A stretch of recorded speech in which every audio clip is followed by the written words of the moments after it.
Wednesday meditation service. We're so blessed on this planet to have all that we have, and there's so much abundance in America, and what a blessing we are to be able to gather together and do things like have a Thanksgiving meal and share our food and our recipes.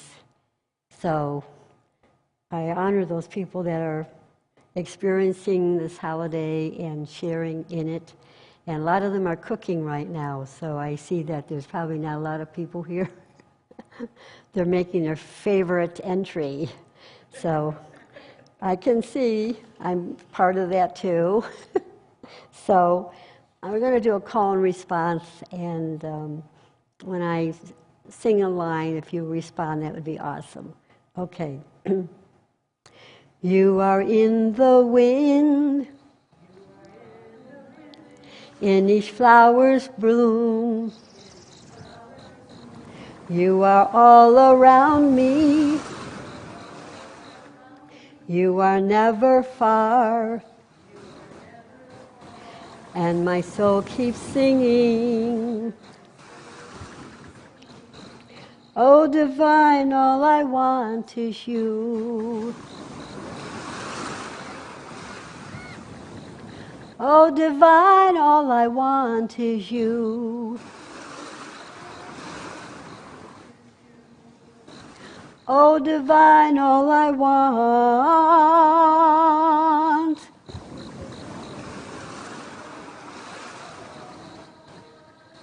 is you.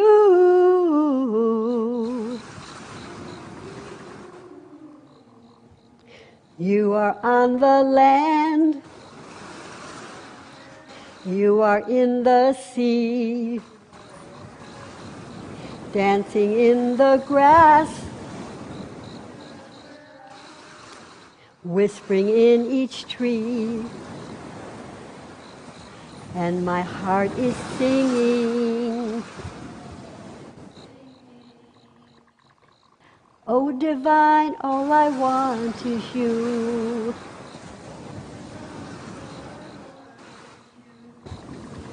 Oh, divine, all I want is you.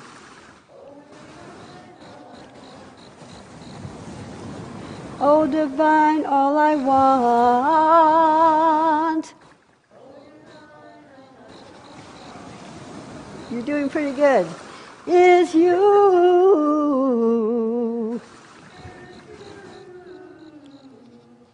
You are on the hills, laughing in each brook. You are peeping at me. Everywhere I look, and my soul is singing. Oh, divine, all I want is you.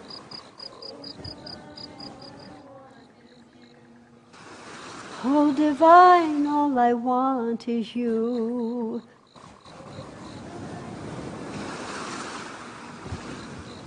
Oh, divine, all I want.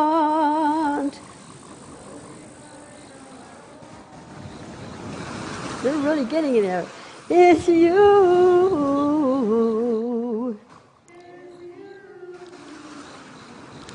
I can feel your love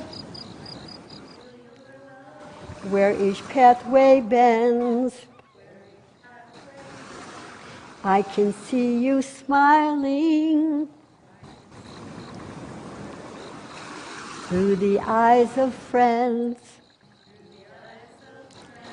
and my soul is singing. Oh, divine, all I want is you.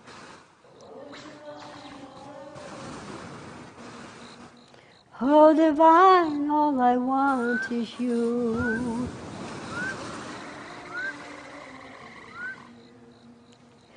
Oh, divine, all I want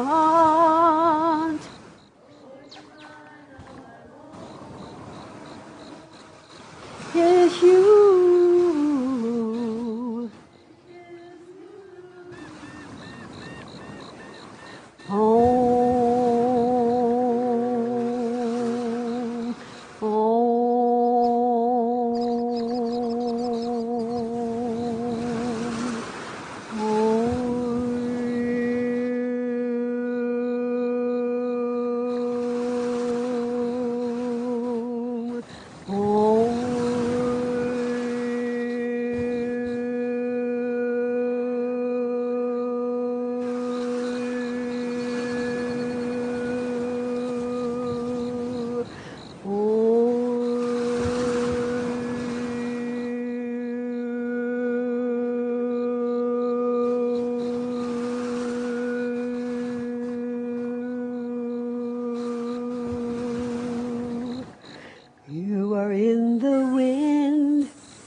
each twinkling star.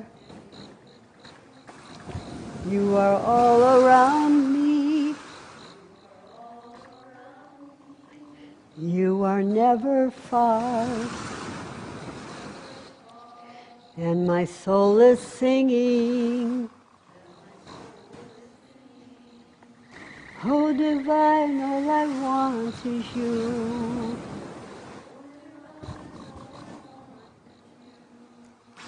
Oh, divine, all I want is you.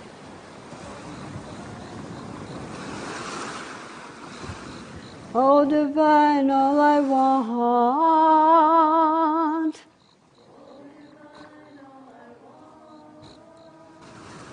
is you.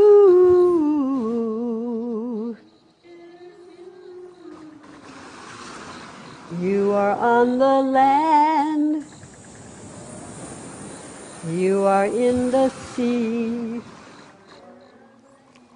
Dancing in the grass. Whispering in each tree. And my heart is singing. Oh, divine, all I want is you.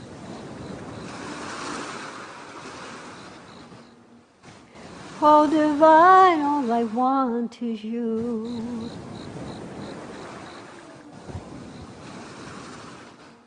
Oh, divine, all I want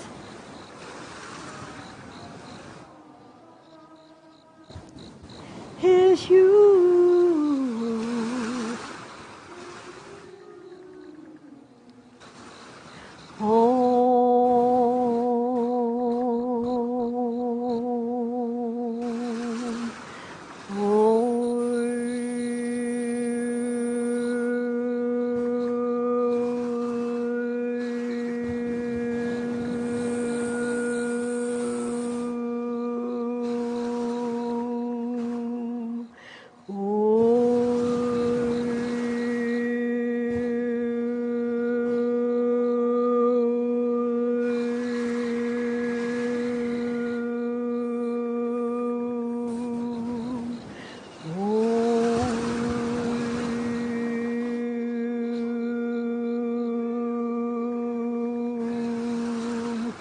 Oh, my Lord, all I want is you. Oh, divine, all I want is you. Oh, my Lord, all I want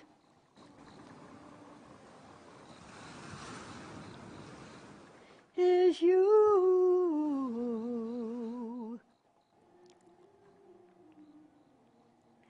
Is you.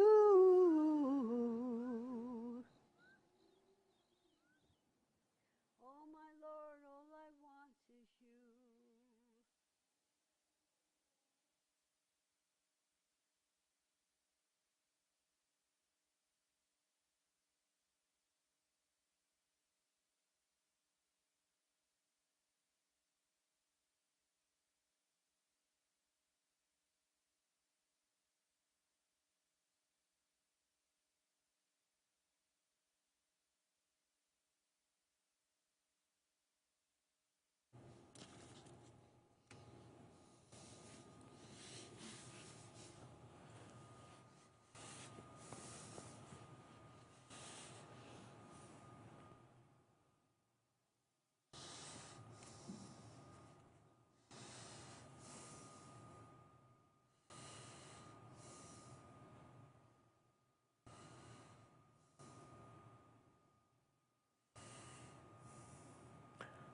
Good evening, everyone.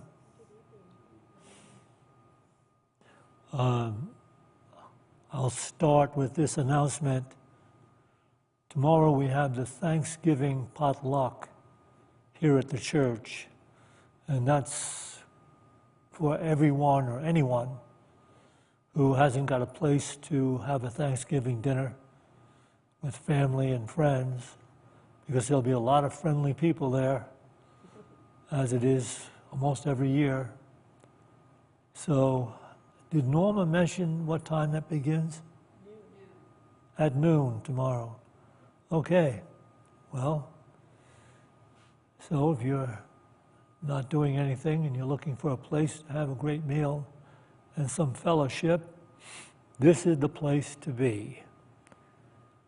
The other announcement, Norma and I will not be staying after the meditation for the usual discussion and tea. You can stay for the usual discussion and tea, but Norma and I have to leave.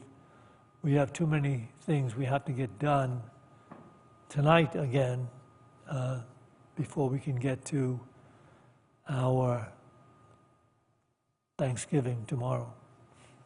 So you're welcome to stay and have tea and cookies, but Norm and I will be leaving right after the meditation tonight. Edgar Casey, who gave 16,000 readings and spoke in trance to so many issues in life that once you started to read these trance readings, you had no second thoughts about the fact that this was the divine awareness coming through him, speaking through him. And he concluded this idea about a simple yoga that would heal anyone's life. And he stated it like this: find no fault, harbor no envy or resentment. That was it. Find no fault, harbor no envy or resentment. And it surely will transform a person's life that seems to be beset with conflicts, concerns, and difficulties. So I, on some occasions, use the term useless, unnecessary suffering. And my definition of that suffering is mind-made projections of guilt, blame, and unworthiness. Mind-made projections of guilt, blame, and unworthiness. And what constitutes real suffering? The loss of a loved one from your family or group of friends, and anything that is closely related to you that you love and loves you back. When that somehow or for some reason leaves your experience, that is real suffering. But 95% of all suffering is useless, unnecessary suffering. And it happens to be what makes so many people in the world sick, because their minds are not in touch with the reality of the presence of oneness, the divine spirit available at the core of everyone's nature. Living a life on the surface level is to judge by appearances. And by judging by appearances, we are missing the whole truth of the interconnectedness of everything we do look upon, of everyone. And so the spiritual journey is about realigning the mind with this truth of the interconnectedness of everyone, connected to the one awareness of spirit and truth. So we are looking into that continually in our unity journey, to be in touch with whenever we're holding negative images or considering negative actions or holding blame for anyone or anything. We are on the lookout for that because it's cutting us off from the truth that we're all one, connected, and that whatever we're putting out is, in fact, determining what we are meeting in our experience. And it comes down to mostly one's attitude. And we can grow up, and I know this does occur in many, many experiences of life with people. They grow up with a negative attitude, and they hold blame for some conditions or circumstances or their parents or some what they considered some unnecessary breaks that didn't go their way. But they hold a negative attitude. If you have a negative attitude, you're blocking the insight, inspiration that comes from the core of divine awareness. So divine awareness cannot come through to you as long as you are holding a grievance of any kind. So I guess the spiritual journey could be defined as learning how to catch yourself when a grievance is rising within your mind, your feelings, or your experience, and learning to let it go, to release it, and to choose a higher ideal like peace or forgiveness. And by doing that, we find that life changes toward us. And that's the only way that we can discover that life is one with us. Because when we change our mind from negative concerns and blame and hostility and attack, when we decide we don't want to do that anymore, and we start to catch ourselves and change our present thought, and we start to hold a positive ideal, we start to look past the things that used to make us feel separate, alone, and put upon. And we look past that, and instead we bless, we forgive, we release. And when we start to do that, we recognize that life changes toward us. So there is no heaven beyond one's consciousness. Heaven is in the midst of us, just where Jesus said it is. And all we have to do is remove our blocks, our mental blocks, to the experience of divine awareness. And the Course in Miracles speaks to this as well. Says it very clearly here.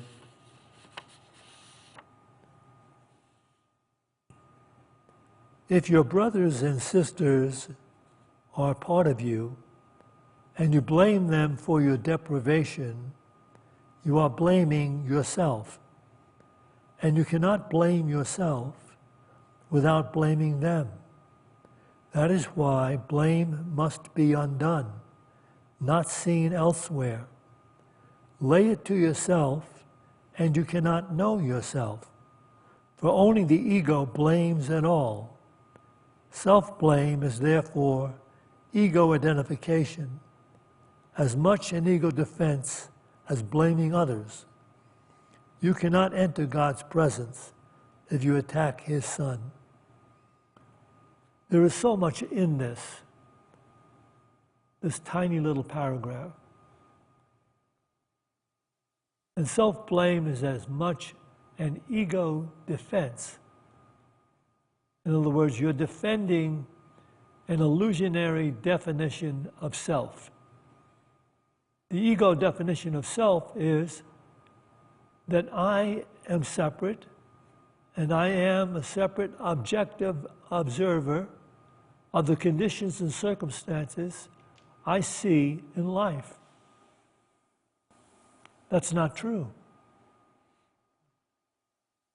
No one is an objective observer from the illusionary definition of being a separate ego.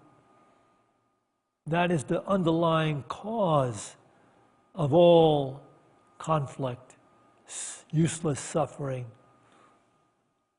So we are on the path of transforming our own awareness. It used to seem to us back, I hope this is true for you as well, back some time ago, you probably did feel that you had to change other people or change some circumstances or conditions that were wrong and that were causing your trouble and pain. But really, one thing we have to change if we want to find life truly worth living is our own consciousness, our ongoing attitude. Look at yourself. What is your attitude about life? What is your outlook on life? Is it positive? Is it spiritual? Is it true? Because that is the only way one can find his or her life that one has been seeking, to live fully, completely, without suffering, as we understand it, without useless, unnecessary suffering. So listen carefully to this. It's telling us exactly what is happening in our minds. If your brothers and sisters are part of you, and you blame them for your deprivation, you are blaming yourself. And you cannot blame yourself without blaming them. That is why blame must be undone, not seen elsewhere. Lay it to yourself, and you cannot know yourself, for only the ego blames it all. Self-blame is therefore ego identification, and as much an ego defense as blaming others. Do you catch the subtlety of that line? Blaming yourself is as much an ego defense as blaming others. Trying to keep intact the false definition of me and my ability to objectively observe life the way it is and make the decisions for life. And if I'm doing that from the illusionary idea of being a separate body in a world of separate others, I am wrong from the beginning. I am bringing suffering to me from the beginning. And I am attempting to still defend the illusionary concept of life, the illusionary definition I hold in my mind. And we have to surrender that. And that's all the spiritual journey is about. You cannot enter God's presence if you attack His Son. And since the Course in Miracles defines God's Son as everyone, every human being, all creation, it is saying that attack must be completely given up. Or you suffer the consequences of that separation over and over again.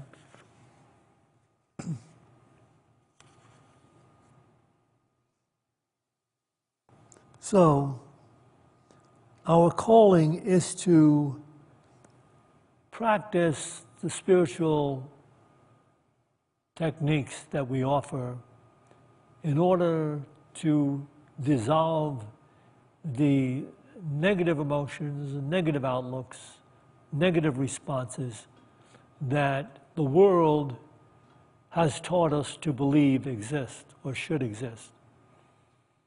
But on our spiritual journey, we're learning how to catch ourselves and not allow ourselves to continue to hold negative feelings, thoughts, or hold a negative outlook on life in general. I recently read one of the love stories in Trent Dalton's book with the same title. He has a book he wrote, he's an Australian, titled Love Stories. And what he did was he set himself up on a street corner in one of the cities, a busy city in Australia, and he had a table there with his typewriter, and he had another chair there, and people who would pass by and stop and talk to him or ask him what's going on, he would say, "Well, I'm here, I'm just collecting love stories. Do you have a love story you can tell me?" And so he wrote a book on what the people said. He just literally wrote down their love story. And one of the love stories he wrote down came from a mailman who stopped by. And the mailman said of his wife for 31 years, he said, "Love follows her everywhere." And of course, Dalton, the author, smiled and said, "Well, what an interesting thought. Not only that, but after 31 years of marriage, you still have such this beautiful outlook about your wife." But this is how the dialogue went in the book.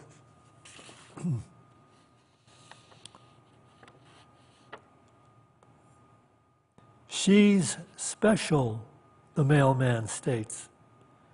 "How so?" I ask. "Love follows her around," he says. I smile at this unusual line, and Robert, the retired postman, knows from the way I squint my eyes that I don't fully understand what he means. He responds emphatically, "If you have a lot of love in your life, if you put a lot of love out into the world, then love follows you around." He says with a knowing smile, "It follows you." I'll read that to you again.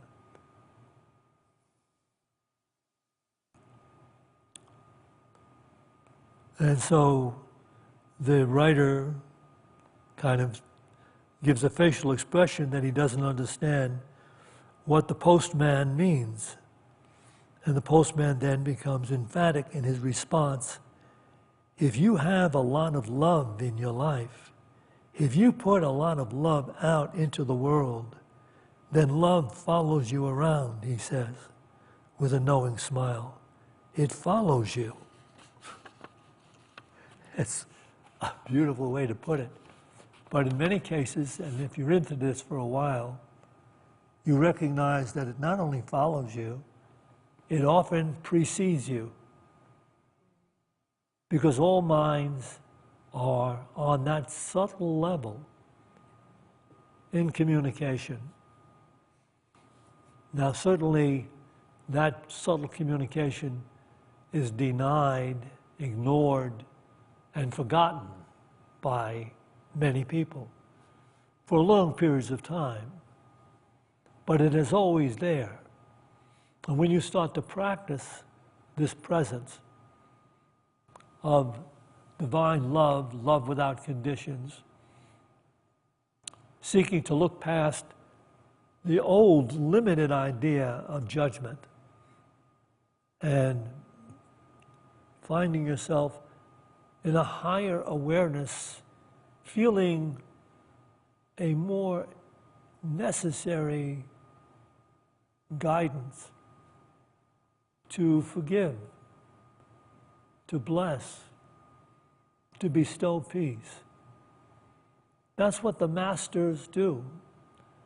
And then they come into the realization so totally of the interconnectedness of everything that love is with them. It not only follows them, it precedes them. Because they no longer harbor negative thoughts, resentment. They live in this present moment knowing that God is omnipresent, everywhere present. And there are no exceptions. People say, how can God be everywhere present? Look at the world, look at all the terrible things going on in the world. The point is, you're not in the world and of the world. If you transcend that limited appearances that the world relates and hold these divine thoughts, you will live in a higher dimension, blessing and healing everyone and everything that comes into your experience. And that is our true calling. That's the calling to be awake, conscious, and enlightened.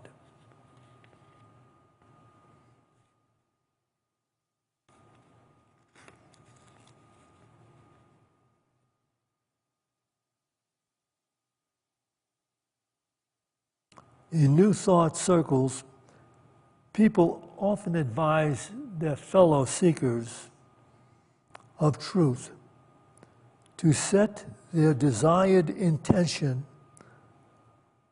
and continue to affirm that intention so that it will come to pass.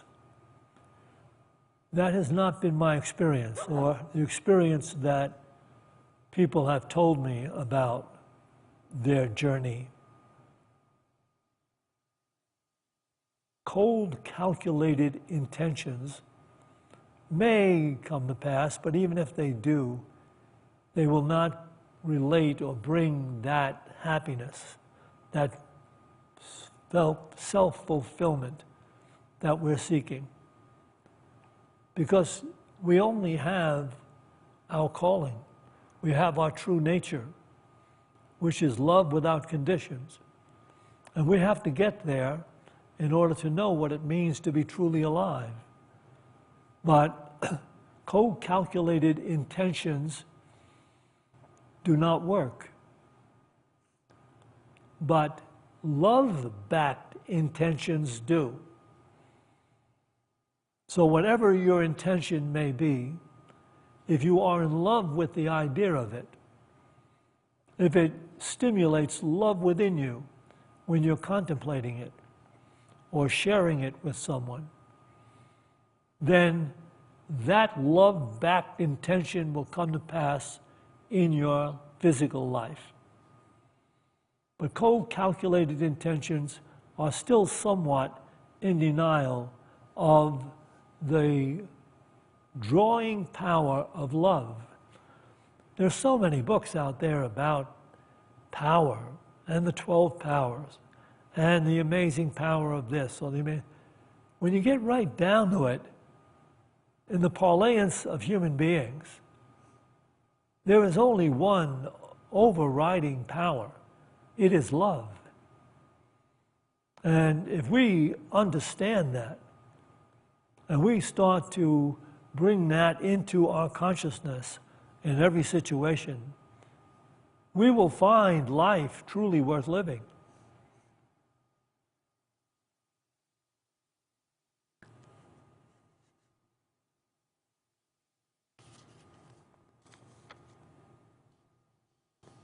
It's easy to understand why Jesus, among his parting words at the Last Supper, were these: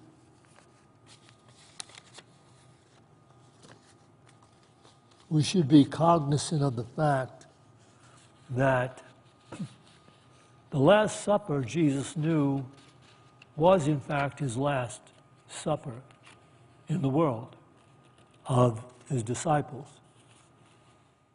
And so what took place at the Last Supper is highly significant for anyone seeking to understand the deeper meaning of the Bible. But this is one of the statements he made at the Last Supper. We should consider it wholeheartedly.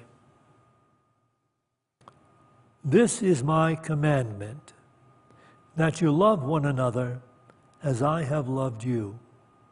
Greater love has no one than this, that he or she lay down his life for his friends. You are my friends if you do what I command you. No longer do I call you servants, for the servant does not know what his master is doing. But I have called you friends, for all that I have heard from my Father, I have made known to you. You did not choose me, but I chose you and appointed you that you should go and bear fruit, and that your fruit should abide, so that whatever you ask the Father in my name, he may give it to you. This I command you, to love one another. It doesn't get any clearer than that. Without that as one's ideal, you can spend a lot of time in the useless, unnecessary suffering shared by the world. I am not speaking to you from academic lessons. In other words, I did go to ministerial school for years, and I was ordained a Unity minister. But over the years, putting into practice the ideals shared in Unity, I became aware of the truth directly. So I don't have to quote from books, although I do that because it's helpful for people to see other masters. But what I'm sharing with you is always a direct truth from my own experience. This is true if you hold this ideal. I'll read it again. The final words, practically, of the Master of Life, who resurrected and went on to teach more.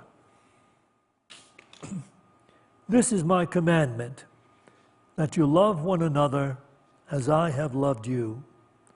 Greater love has no one than this, that he or she lay down his life for his friends. You are my friends, if you do what I command you. No longer do I call you servants, for the servant does not know what his master is doing. But I have heard from my Father. But what I have heard from my Father, I have made known to you. You did not choose me. Now, when you see a line like that, people are automatically thinking, well, this took place 2,000 years ago at the Last Supper, and he's talking about his disciples. He chose his disciples. And so that's what he said. No. Everybody who enters in to the truth being shared in the New Testament enters in to the ideal that Jesus is sharing here. To love one another as I have loved you. And how has this Master of Life loved us? You see, this is amazing. It's unconditional. There was nothing we could give to this Master of Life on the physical sense. He could pull bread out of the air, he could raise the dead, he could walk on water. If you want to believe all of that, fine. But if you stay with Unity's teaching, you'll understand that this divine intelligence we refer to as Christ is Christ in you,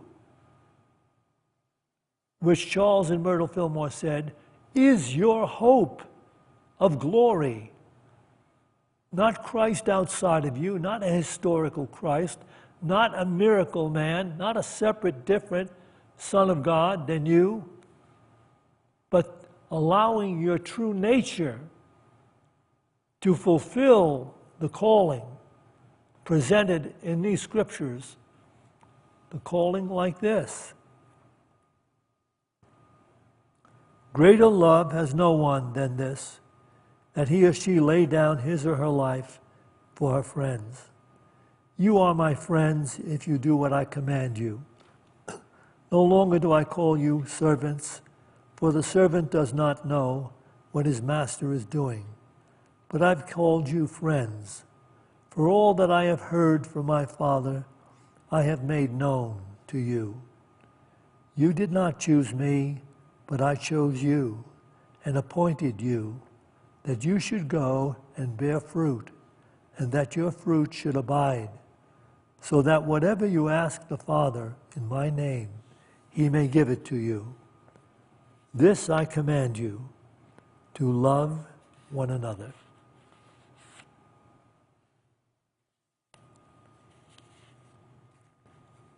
We're going to take a few moments to meditate together.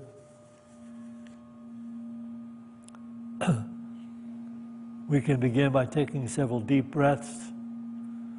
As you release the breath, release any cares or concerns, any limited ideas or fears.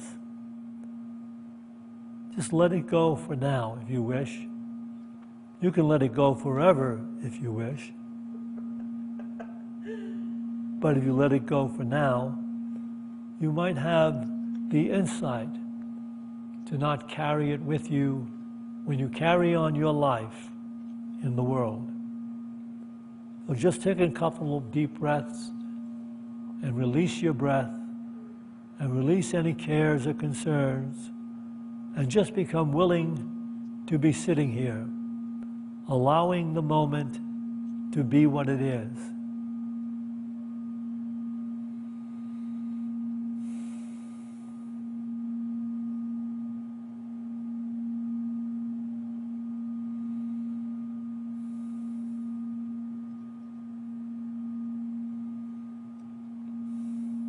We will use this particular mantra to gently focus the mind on the reality of our interconnectedness with all life. That mantra goes like this: I am they. That's the name of God, by the way. I am, given to Moses in the book of Exodus, when Moses goes out to the wilderness and knows that he has to call the children of Israel out of bondage in Egypt. He says, but what if they ask me your name? What is your name? And God says, my name is I am forever. And we'll use that name tonight for our meditation. I am they. I am he. I am you. I am she. Everything you think of me. Everything you do to me. Be still and know that I am God.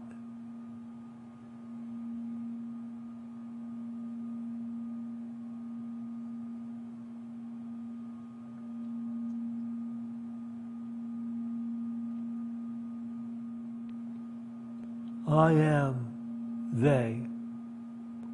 I am she. I am you. I am he. Everything you think of me. Everything you do to me. I am the mountains, the forests, the desert, and the sea. Everything you think you think of me. Be still and know that I am God.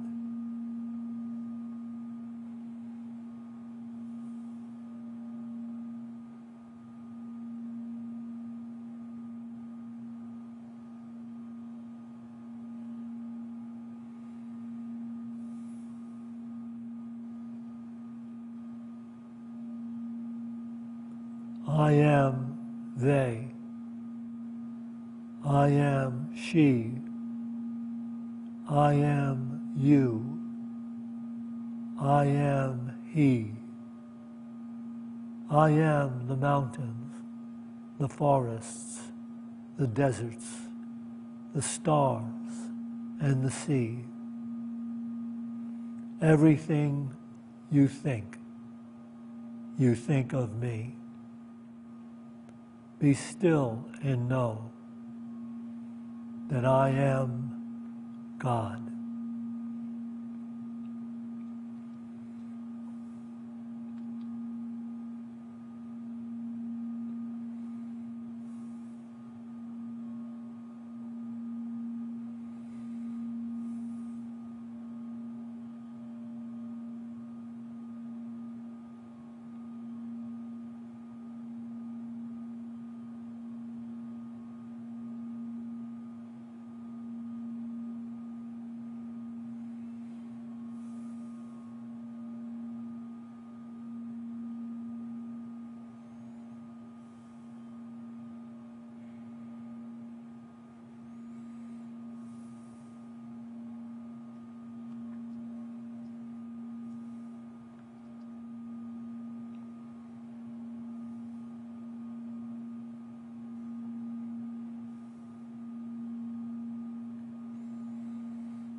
In this refined level of awareness, we will offer the names of those that have been submitted to our prayer list. As Norma calls each name, just allow this peace to be sustained within your consciousness, knowing that all minds are in communication.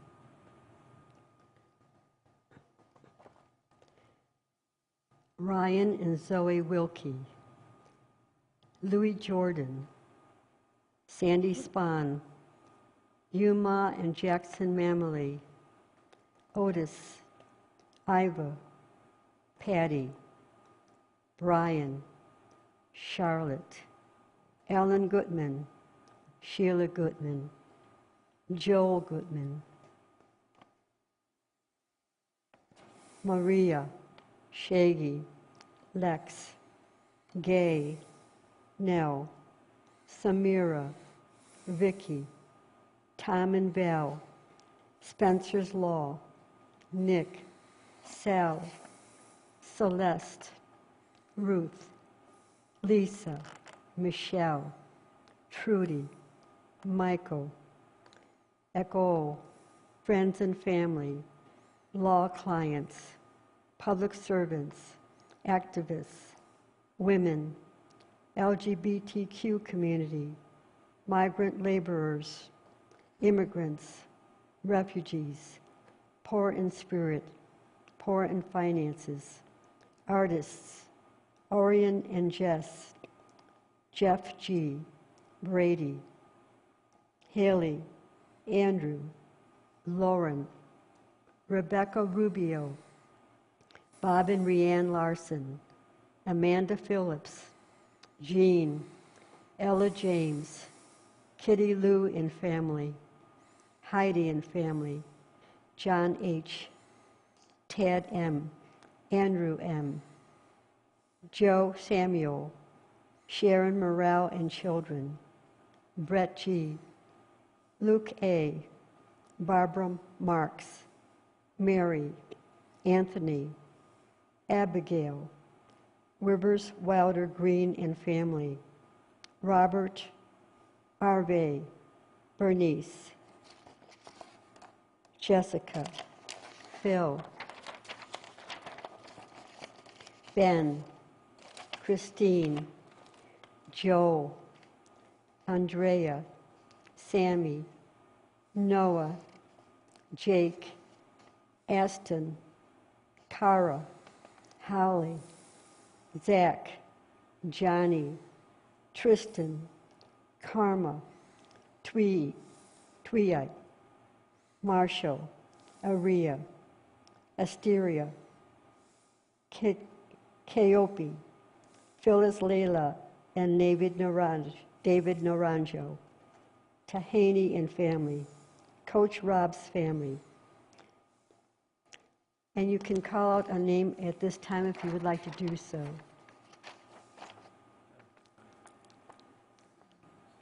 D. Matthew and family, S. Casey and family, S. Daniel and family,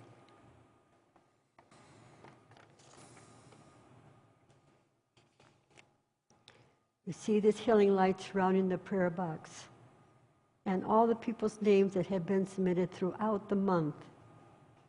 We see them healed physically, mentally, and spiritually. Let us take a moment now to embrace the vision of the new heaven in earth, recognizing that consciousness creates the world in which we live, and the collective consciousness creates the entire earth experience. And so we hold this vision that this divine awareness is rising in the minds, in the consciousness of everyone sharing this Boulder community with us.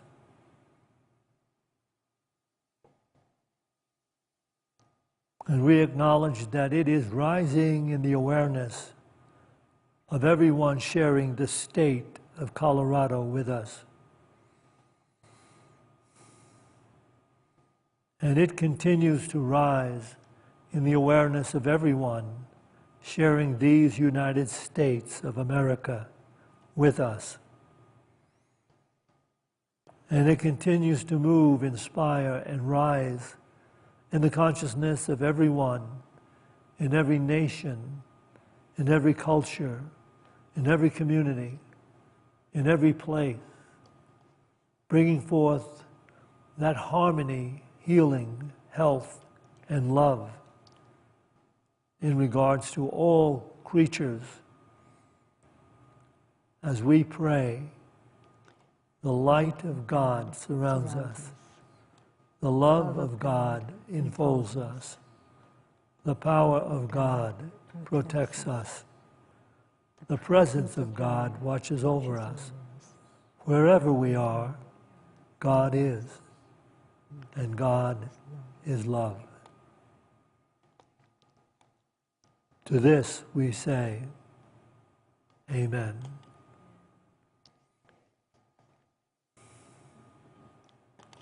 We will take an offering for unity now.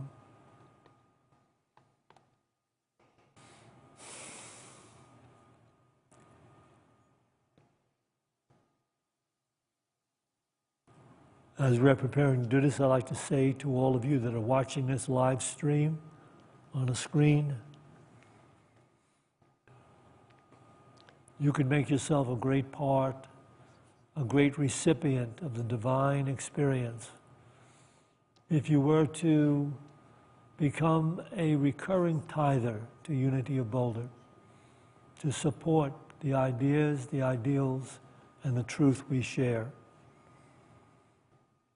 And for everyone here, we can bring into our hands that gift we'd like to make to Unity of Boulder tonight, and bless the gift with this offering prayer.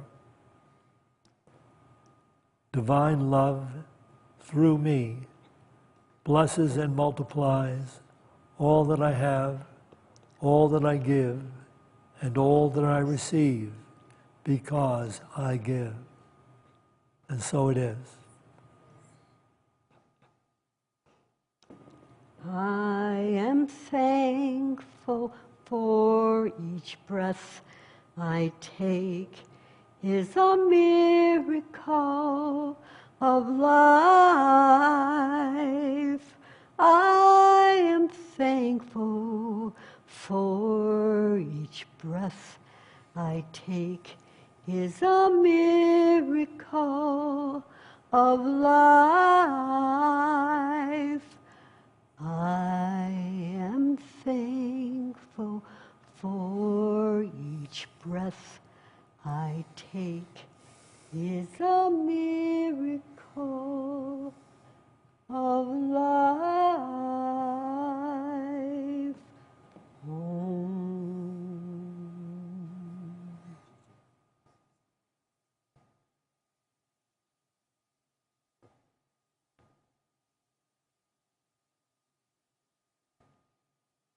Join me now, please. We dedicate this tithe to the will and the work of the Spirit of Truth, the Spirit available to each of us, the Spirit that joins all of us. We dedicate this tithe to the victory of the Spirit of Truth. Amen.